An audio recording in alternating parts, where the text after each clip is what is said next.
एक ब्राह्मण दंपति के कोई संतान न हुई थी, जिसके कारण पति पत्नी दुखी थे।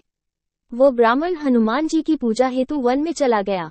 वो पूजा के साथ महावीर जी से एक पुत्र की कामना प्रकट किया करता था। घर पर उसकी पत्नी मंगलवार व्रत पुत्र की प्राप्ति के लिए किया करती थी। मंगल के दिन व्रत के अंत में भोजन बनाकर हनुमान जी को भोग लगाने के बाद स्वयं भोजन ग्रहण करती थी।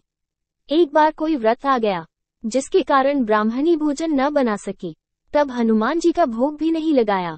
वो अपने मन में ऐसा प्रण करके सो गई कि अब अगले मंगलवार को हनुमान जी को भोग लगाकर अन्न ग्रहण करूंगी। वो भूखी प्यासी 6 दिन पड़ी रही। मंगलवार के दिन तो उसे मूर्छा आ गई। तब हनुमान जी उसकी लगन और निष्ठा को देखकर अति प्रसन्न हो गए। उन्होंने उसे दर्शन दिए और कहा, मैं तुमसे अति प्रसन्न हूँ। मैं तुझको एक सुंदर बालक देता हूँ जो तेरी बहुत सेवा किया करेगा। हनुमान जी मंगलवार को बाल रूप में उसको दर्शन देकर अंतर्धान हो गए। सुंदर बालक पाकर ब्राह्मणी अति प्रसन्न हुई। ब्राह्मणी ने बालक का नाम मंगल रखा। कुछ समय पश्चात ब्राह्मण वन से लौटकर आया।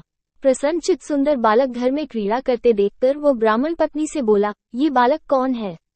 पत्नी ने कहा, मंगलवार के व्रत से प्रसन्न हो हनुमान जी ने दर्शन दे मुझे बालक दिया है। पत्नी की बात छल से भरी जान उसने सोचा, ये कुलटा व्याभिचारिणी अपनी कलुषता छुपाने के लिए बात बना रही है। एक दिन उसका पति कुएं पर पानी भरने चला तो पत्नी ने कहा कि मंगल को भी साथ ले जाओ।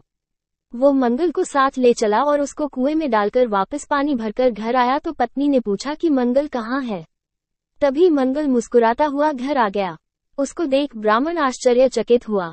रात्रि में उसके पति से हनुमान जी ने स्वप्न में कहे, ये बालक मैंने दिया है। तुम पत्नी को उल्टा क्यों कहते हो?